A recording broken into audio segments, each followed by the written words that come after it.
guest today is Joshua Spodek.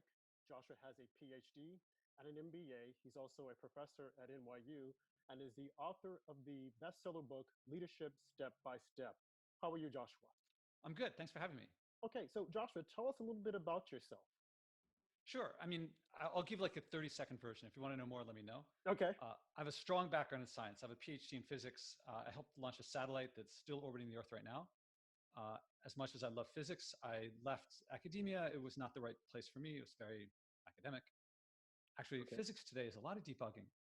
And I had an idea for an invention, and this was the 90s, and some friends were talking about starting a company. So I went off to start my first company. We grew around the world. It was valued at tens of millions of dollars. Recession hit. I got squeezed out by the investors. It was a very difficult time. Went back to business school and learned that there were classes in leadership, which I had no idea. I did not realize. I thought either you're born that way or not, and that was it. Mm-hmm. Even so, the classes taught about leadership, but not how to lead. The past 10 or 15 years, I've been developing how to teach leadership experientially, practically. And so NYU hired me, as you mentioned. I do a lot of work with corporations and coaching one-on-one, things like that. Right. But you also have something, you do something else on the Yes. side, which caught my attention when I was attending a workshop that you were giving here in Manhattan, Lower Manhattan, at the Google office headquarters.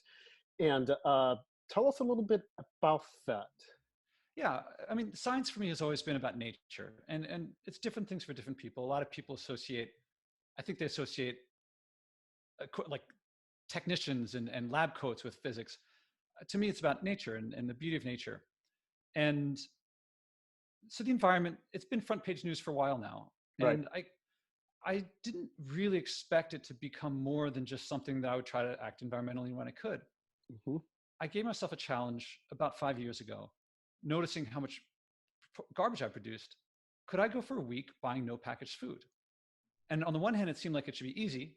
I mean, people lived without packaging for hundreds of thousands of years. On the other hand, I didn't actually know how to do it. And I thought my favorite foods were all packaged and delivered and things like that. Right. So I gave myself the challenge, and very unexpectedly, I really thought I wouldn't be able to do it. I wouldn't know how to do it. I couldn't think at the beginning, like, what will I do day 1, day 2, day 3? And I made it 2.5 weeks. And now 2.5 weeks of really bland food, I won't lie. But then I kept it going, not at zero, but minimal. Okay. And after a few months, maybe 6 months, my food was getting really good. And it was cheaper, it was faster, it was more convenient, it was more community-based, it was more accessible for people if you happen to live in a food desert, or you can't afford, you don't have time for these things. It's actually very quick. And I was like, I had no idea. Right. So let me just interject something here or ask you a question. What types of food were you eating? Because when I think of non-packaged foods, I'm thinking just food that you're growing in a garden. And we're in Manhattan. Mm-hmm. You know, this is like concrete city. And just for the listeners or viewers, this whole taping or podcast is centered around the environment, climate change, and whatnot. And your views, you may or may not support it. I, for one, am a bit of a skeptic, but once I attended the workshop that you were giving, I still am a skeptic to a degree, but I thought it was interesting, some of the things that you were saying that, you know, kind of resonated, and it made sense. Now, I'm not going to go out and do what you did, but, you know, listening to the other side, I thought might be helpful to other people. So now, go ahead. What types of food are you eating that is not packaged? Well, I want to distinguish that there's climate change is one issue. Okay. Plastic is another, mercury is another, lead is another. And so I don't think that, I guess my food, they're climate issues. It was really a garbage issue. I mean, I pick up at least one piece of trash per day. I generally don't have to cross the street to find my first piece of trash of the day. Wait, I'm sorry. You pick up one piece of trash a day? Yeah, when I'm out on the streets, there's litter. Okay. I have a little rule. If it's not yours, pick it up anyway. And I'm not going to try to pick up everything because there's too much. Okay. And what do you carry like a bag with you to put it in, or? Oh, I generally do it only if it's doing it long enough, you develop these patterns. So I generally don't do it unless there's a trash can nearby. Okay. And usually I go for, I'm not going to pick up stuff that's wet or absorbent. Like it's generally, I can tell you, it's like Starbucks. There's a lot of water bottles. I see a lot of that. Yep. Yeah. And So I'll just pick one up, and I generally won't go out of my way. I think in several years of doing this, I've probably spent on the order of like 30 seconds total, because I don't have to walk out of my way. Sadly, it's right there. Okay. So people may be skeptical about the amount of garbage in the world, but do you remember the first time you saw a picture of a beach just completely covered with trash in the South Pacific? No one living there. Hmm. No. And you don't, or I don't know if you're doing. Sorry, I didn't see if you said yes or no. No. I mean, I probably saw it on some a National Geographic show or something. Yeah, and now it seems like they're pretty commonplace. It's Right. like there's like garbage porn on Reddit. Anyway, so it's not necessarily climate. I do lots of climate stuff too, but this is more about. I was garbage. I didn't want to produce this much garbage, Okay. and so I forgot where I was. You were talking about if the trash is in your purview, you will go and you'll pick it up, and how you got involved in all this. Yeah, well, I mean, how I got involved in it was just that the picking up trash was what started that one. I don't know what started that one. Probably just seeing it. Right. Okay. So let me ask you this: does this make you a better? Do you feel that it makes you a better person, or what is the end goal behind it? Or is there an end goal behind it? Or is there a goal at all? Why do you do what you do? Like I Yeah, said, I I mean, thought it was interesting when you were talking about it, because I'm like, who's going to do that? Like, yeah, I see trash, and sometimes I might want to pick it up. I'm like, no, I'm not going to. And then there are other people who see it and they're like, okay, the environment is going to be ruined, all this other stuff. But when you were talking about it, it was as though this had become a part of who you are. oh yeah, for sure. This is there's a couple things. There's a lot of issues that you touched on. Okay. You know, the basic fundamental answer is I'm trying to live by my values, and if other people don't share those values, that's their business. Right. But to me, I I believe that if I create garbage unnecessarily and it goes out into other people's worlds, I don't want to hurt other people. Okay. So I don't steal. I, and I think that if everyone in the world stole, I'd like to think that I would still not steal, but I don't think that my stealing is going to stop other people from stealing. Right. I just, I don't kick puppies. I Hmm. don't, I live by my values, and that to me is Okay. a matter of integrity. And Right. if I, if, and if other people have different values, which everybody has some different values than me, Right. that's their business. And I hope that they're living as much as they can by by their values. Hmm. And I find that the more that I live by my values, particularly when when I feel like I'm swimming upstream, when it's not normal, and most people don't pick up garbage, Right. it forces me to shake out like what are my values and what are not. And the more that I struggle when I'm not clear on what my values are, the more I find what they are, and the more that I can live by them. Now, as a Right. separate matter, Hmm. leadership in the environment, I would like to lead others to live by their values to the extent that we share these values. Clean air, clean water, clean land Right. are big ones for me. And I think that there are a lot of people out there who would like to change. Now, I don't think it would be nice if they look at me and they say, Josh is a role model and I'd like to follow him. But I Okay. don't pretend or believe that my actions alone are any more than one person's in a billion. However, or 7 billion.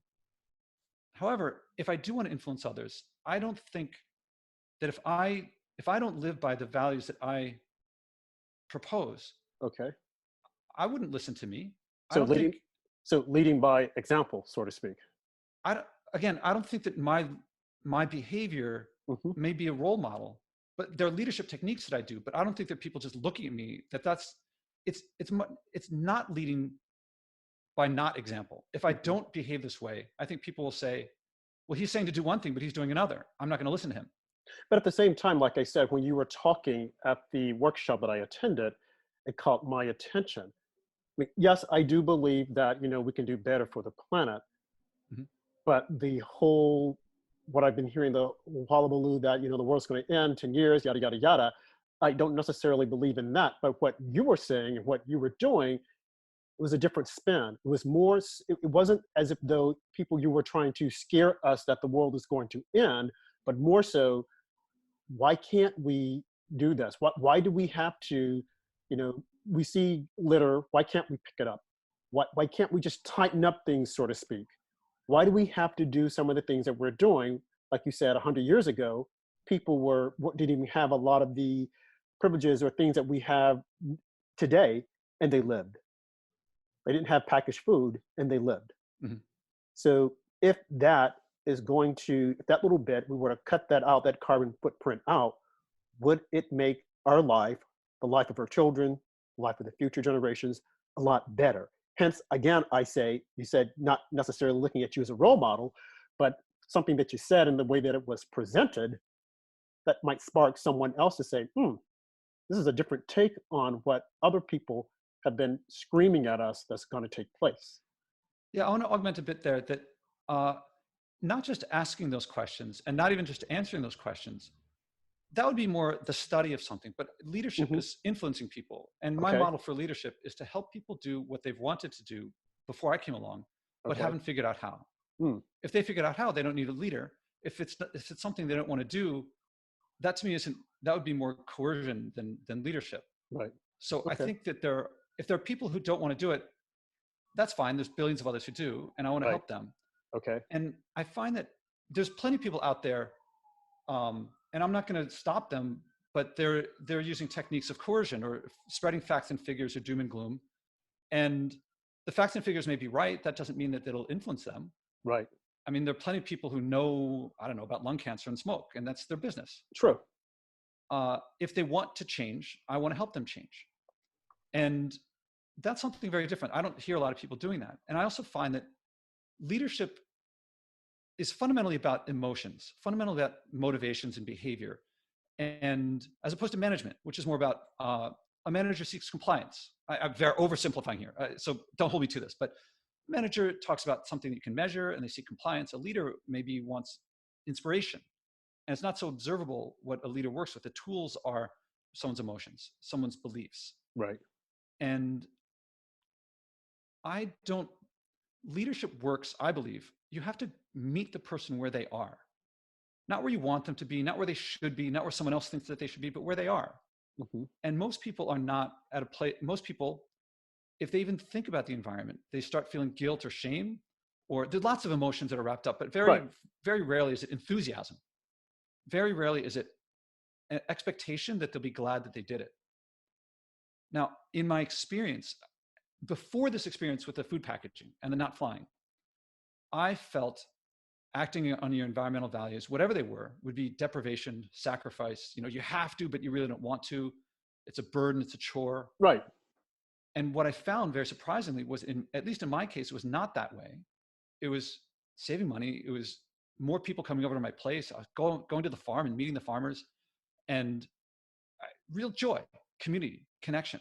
I mean, I certainly got closer to my family Hmm. and my community, and no one was sharing that. And so I felt this was a message that was not out there. Then I had to develop techniques that were based, ultimately I realized, based on the leadership that I was teaching, of how to find out what people's passions were, what their motivations were, and to connect those. See, most people, if you don't mind my continuing, No, go ahead. most people when I think we have an expectation that when someone talks about, if I ask someone about the environment, they've been ambushed so many times or been accused of greenwashing or hypocrisy or something like that. Most people don't talk about it because I don't like to be ambushed. Right. I don't think anyone else does. And leadership is much more about support. And sometimes I meet someone and they're like, I don't care. I'm like, all right, if I'm going to lead this person, if they don't care, I have nothing really to work with. So we'll talk about other things. Okay. Although most people, even if they don't care about one thing, they generally, mercury is something that most people don't want in their fish. Right. Lead will lower someone's IQ. So there's usually some things that something that they care about. And Hmm. so I'm trying to think if occasionally I do meet someone, it hasn't been on the podcast, where someone's just like, it really just doesn't matter to me. Right. Right. Well, now talk to me about the whole thing with the flying. Have not flown for quite some time. Yeah. So that was a real surprise. It was, I was on a flight and I was watching a video of a scientist speaking, Oxford University guy, trained at Caltech, speaking at Harvard. And he just said something, roughly speaking, and one flight, New York, LA round trip, warms the globe roughly a year's worth of driving. That was what he said. Okay. I didn't look it up, but I mean, I didn't look it up then, but I've since looked it up. It depends a lot on how much you drive, what kind of car you drive, if you're flying first class, whatever. But to a factor of 10, it's in there. I live in Manhattan. I don't have a car. I thought I wasn't emitting that much. And this implied to me that I was. And I grew up traveling. I grew up flying. I mean, I've been to 6 continents, at least 24 countries. I love it. Right. I'm sorry. I love being places. The Okay. flying part, I'm actually not such a big fan of, like locked in a container and stuff, Right. the pat downs and things. Right.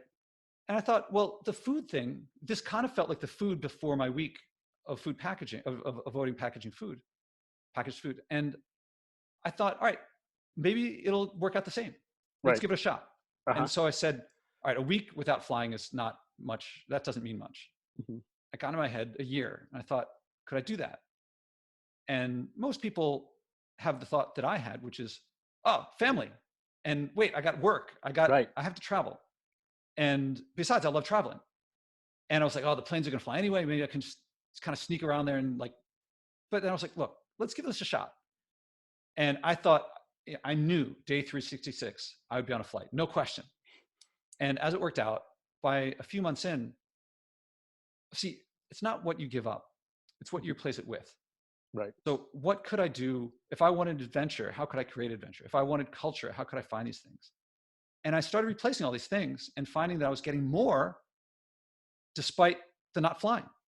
Mm. And, you know, I can run down the list of like the different things that I did instead. But it was a few months in when I was like, I wonder if I could do this. Like, let's go for another year. I never said I'm going to go the rest of my life, but Right. it probably will work out that way just because like last summer I took sailing lessons so I could get off of North America. And actually I got invited to a whole tour in Europe. So I might go across the Atlantic. We'll see what happens. Yeah, but how would you get there? Oh, by sailboat. Yeah. And by the way, I was doing this before Greta. So she got, the internet seems to love, like teenage girls more than like middle-aged guys. So she gets the media attention. Well, okay, let me just interject something else. Okay, so you mentioned Greta. Okay, now a lot of people, include me and a lot of people, we find her very annoying, the whole stance. Now, Uh-huh. like what you're saying, what you're doing is not about the climate, environment. It's you have a different view, a different take. Maybe, perhaps, if your take was presented to people and said, hey, look at it this way, as opposed to the preachy, preachy, preachy, you can't do this, you can't do that. But why don't you change the way you're looking at things? Maybe there's a common ground there for people, as opposed to all of the backwards and forth, the yelling and the screaming. Because, like I said again, and I keep going back to this, when I heard you, I mean, I've got to be honest, when I walked inside your class and you said, I think you said, you guys are about the climate of the environment or something, I thought, oh my God, what did I get myself into? But once you started talking, and you weren't preachy, you were just giving an example as to this is what I've done. And while you were talking, I was Googling, I'm like, okay, who is this guy? What is he talking about? And I'm like, well, this is interesting. Uh-huh. Not flying, picking up trash, the whole thing with the packaged food. I could not see that. I mean, I could see myself going to the farmer's market, but I'm like, what about if I wanted to get chicken? What if I wanted shrimp and all this stuff? You go to Trader Joe or Whole Food. I'm like, how is he doing it? And how can he, like on a weekly basis, is he constantly going to the store? So that piqued my interest, Mhm. as opposed to someone who's preaching. So although, like you said, you're not like Greta, who's out there, like really beating us upside the head, your take is completely different. It's more so, living my values. And if they did it 100 years ago, why can't I do it now? And at the same time, look at what you're doing for the environment, for the atmosphere, that carbon footprint that you're not creating so many of.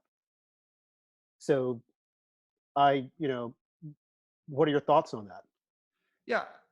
If you talked to me 4 years ago, you wouldn't say this about me. I'm very flattered by what you say, but my first attempt to lead environmentally, as opposed to just do my own thing, I mean, at NYU, so I could get a room. I brought in a bunch of past students, some colleagues, and some friends, and I gave a series of talks Mhm. saying, "Hey, folks, I want to start on the environment, and I wonder if you could tell me what you think." Euphemistically, it was a great learning experience. I mean, all of what you're saying, the preachy stuff, that's what I was doing. Mm. And people like, stop telling us what to do. We know this already. You're such a jerk. Stuff like, I mean, not like quite, I'm simplifying. I don't think anyone called me a jerk, but that's the effect I got. Right. And people are like, look, once you said X or Y, I just disconnected for the whole rest of the Right. thing. And I was like, but this is important. And they're like, we're not listening to you. So I wanted to give up many, many, many times. And then I would refine it and refine it and refine it. And, a big change came. I was sitting with a friend in a coffee shop, and I was just talking about this. And I mentioned how I was picking up a piece of trash per day. I was not trying to lead him, not trying to influence him. I was just saying I enjoy it in a weird way, because normally you think like it's dirt, like other people's garbage. Why would I want to touch it? And yet, because I feel that I'm cleaning the world, like the information, instead of going to the dirty part of my brain, goes to the clean part of my brain. And I feel Right. like, so he just says, Josh, I'm going to give it a shot. I'm going to go, I'll pick up 10 pieces of trash a day for 30 days. I didn't ask him. I didn't suggest this to him at all, but he liked it. And at the end of the month, I said, how did it go? And two big things stuck of what he said. One was, he said at the beginning of the month, he felt weird picking up trash. At the end of the month, he felt weird passing it by without picking it up. The other thing was that he on his own decided, now that I'm doing this, maybe I'll do something else. And he looked up what he could do. And his research told him that meat was a big thing. So he cut his meat intake by half. And he lifts. So like that was not trivial. He had to figure out the macros and all that stuff. Right. I didn't talk to him about diet. I didn't talk to him about meat. That was him. And I thought, something's going on here that's different than, much more effective than I was doing before. What's going on? And that led me to start the podcast. And then you'll see, if you listen to all my podcast episodes, you'll hear a change in me of suggesting to people what to do versus connecting with what matters to them and having them come up with what to do. So so listen to your podcast. Give us the name of your podcast, please, Joshua. It's called The Leadership and the Environment Podcast. Okay. So if I'm hearing you correctly, there's a metamorphosis from when you started to where you are now. Yeah. As far as the approach. Was the intent initially to try and get people to focus on their carbon footprint, the environment, and then it switched over somewhere along the way and it became more so a self-fulfillment in yourself and then this leadership role coming into play? The way it happened is that first, it was really those two experiences with the flying and the avoiding flying and avoiding packaging. Okay. When I felt that joy, and the word I used at the time a lot was delicious. It was, my life was more delicious. Delicious. And Okay. I didn't hear that message. Right. From I'm not aware of any source that says you're going to like it. Everyone says you have to. Right. And so I wanted to spread that message. Now, because of my friend's experience with the picking up trash and then the meat, I thought this is an active experiential way for them to do this. So I thought on the podcast, I'm going to try to motivate people to have a personal experience themselves that they will grow as I did. Right. Then over time, a couple things happened. One was that I found that I got really amazing guests. I mean, Nobel Prize winners and the head of McKinsey and Super Bowl winners and all these TED speakers with hundreds of millions of views. And the other was that I developed this technique formed where I could consistently lead people from wherever they were. When most people feel something like, if I act but no one else does, then what I do doesn't matter. Or government should do it, or corporations should do it. My thing isn't meaningful. Right. Which is a very sad thing for someone to, in any context, for someone to feel like anything that ends with what I do doesn't matter. I think there's a leadership, something that I think they'll be glad, even if it's not environmental, just to feel like what I do does matter. Right. That's just a personal thing. And that technique developed to where I could bring people to feel like, I'm glad I did that. I wish I'd done that earlier. I want to share this with others. And the sharing is not obligation or coercion, but joy. Often it's with, like the one that I just posted 2 nights ago. This guy, he committed to something and he didn't do it. And so he had a middle episode, episode 1.5. Right. And the second episode, he brought his wife and his son on, and they were just enjoying. He pointed out to me, his son had been telling him, I think for years, Dad, you're putting the recycling in the garbage. You're putting the garbage in the recycling. And he was apparently not paying attention. Right. And now, what does it mean? How much does it motivate I can tell you how much it motivates me to have a father say, I listened to my son for the first time in years. Right. That'll keep me going for a long time. Right. But I had to go through, Mhm. I presume people out there, many of them are trying to improve their lives. And I just don't know any way around other than you're going to feel like crap a lot because people don't get it and people push back. And I really had to learn the hard way, a lot of these things. Right. Well, and I would encourage everyone to listen to some of your podcasts, but I think what you're saying, the metamorphosis, that almost like an awakening, that when you started out, I guess, like, I haven't didn't hear listen to the first podcast, but like I said, when I walked inside the training that day, I thought, the workshop, I thought, oh my gosh. But then when you started to speak, and I think what we have right now in today's society is that we have a lot of people who are preaching to us, and they're preaching doomsday. And while we all know that the world is going to eventually end, but the way you are presenting it and what you're doing, I think that if people were to take a look at that and then to realize just simple, the everyday things that they're doing, and if they're able to incorporate it in their lifestyle, will give them, like you said, a delicious life and make them feel better than, you're burning up the world and it's going to end. And we have a little 16-year-old who's making all these faces. I mean, it's no one wants to hear that. Whereas your presentation and what you're saying, it sounds more palatable. People will accept it. Hence the reason why I wanted to bring you here today to talk about it, and just to the metamorphosis that you had from where you were to where you are now. And I think that if more people were to have that type of epiphany, so to speak, there wouldn't be so much backwards and forward and screaming, and that we would all see that we're all trying to do the same thing, which is to save the environment. Whereas one side is saying it's going to be over within 5 to 10 years, there's another side saying, no, you can enjoy life. Just be aware of what you're doing and how you're enjoying life. I don't think I'll ever get to the point whereby I'm able to recycle things. I think like a year, you only recycle every 2 to 3 times a year.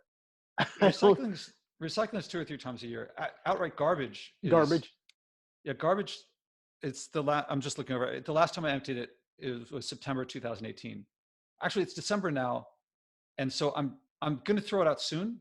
It's kind of funny when you put in very little, it's like, what's the straw that breaks the camel's back? When do you actually throw it out? But I want to do it in December because I want to shoot for not feeling a load in 2020 and 2021. Yeah, but what are you doing with all, like, even if you go to the farmer's market and if you're getting greens and beans, what are you doing with the leftovers? The leftover food? Yeah. Oh, no food goes to waste here. If, okay, so in my composting right now, Oh, you there's, have compost, okay? yeah, so there's just a couple of apple seeds in there now because I just emptied it. But like Brussels sprouts. Yeah. Do you ever get Brussels sprouts on the stalk? Yep. The stalk is edible.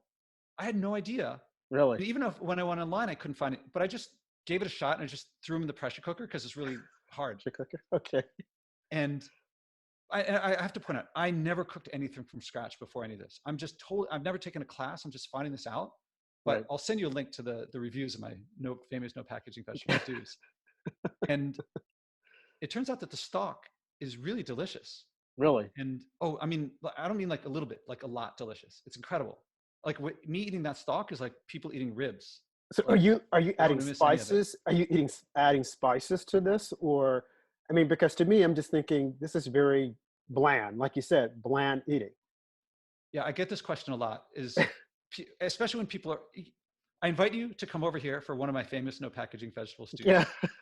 and people often ask, "What spices do you add?" And then I say, Right. "Wait until you taste it." And here's something that happens a lot. As I'm cooking it, people see every ingredient that I put in. So there's legumes, there's greens, there's vegetables, there's um, water, and then I serve it to them. And every now and then, someone will say to me, "Oh, this is really good. What's in it?" Right? They saw everything, and I Yeah. think I'm not sure, but I think that they see vegetable, vegetable, vegetable, vegetable, healthy, healthy, healthy, healthy. Then when they taste good, they're like, "Okay, obviously it wasn't the vegetables because this tastes good and those taste Right. bad." And remember when I said there were 6 months from going to bland to Uh-huh. delicious? Right. That was when I learned what types of stuff to mix together. And I Mm. joined a CSA, which is where every week I go on Tuesday, I go to 16th Street and I pick up my delivery from a farm. Okay. And a lot of times I don't know what I'm going to get until I see it. Well, they send an email a day or two before, and I look at it and I think, years ago, I would look at it and think, what's that? Like, I didn't Right. know, I couldn't tell kale from chard, Right. and I wouldn't know how they tasted. Now it used to be like 10% known and 90% unknown. Now it's Right. the other way around. Is it expensive?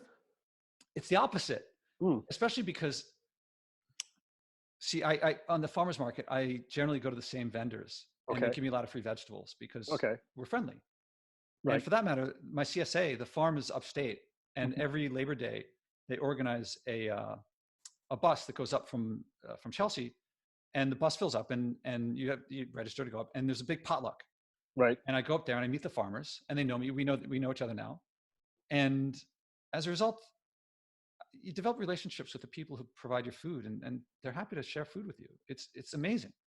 Right. And also, dried beans from bulk.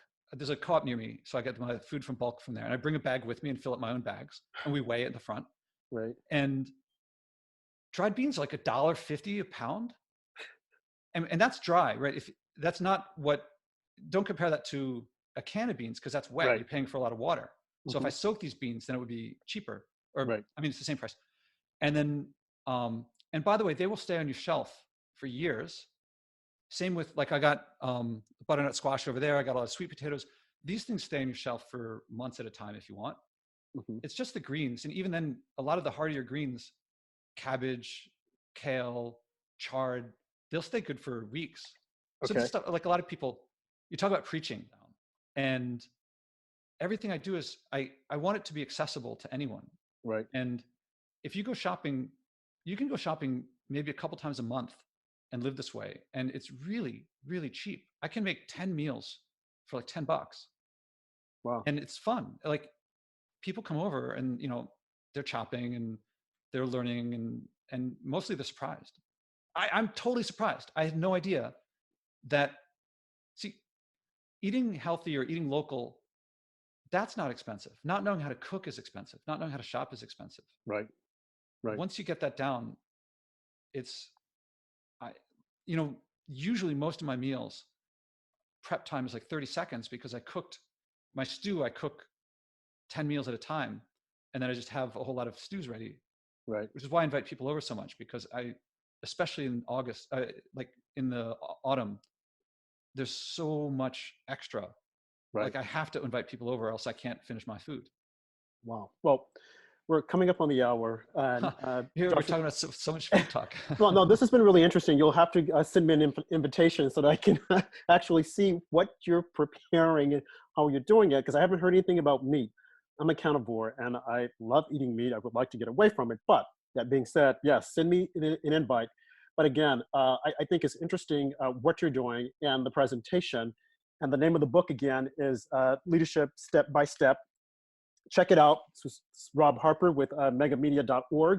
My guest today was Joshua Spodek. You can catch his podcast online. Please give that podcast address again, Joshua.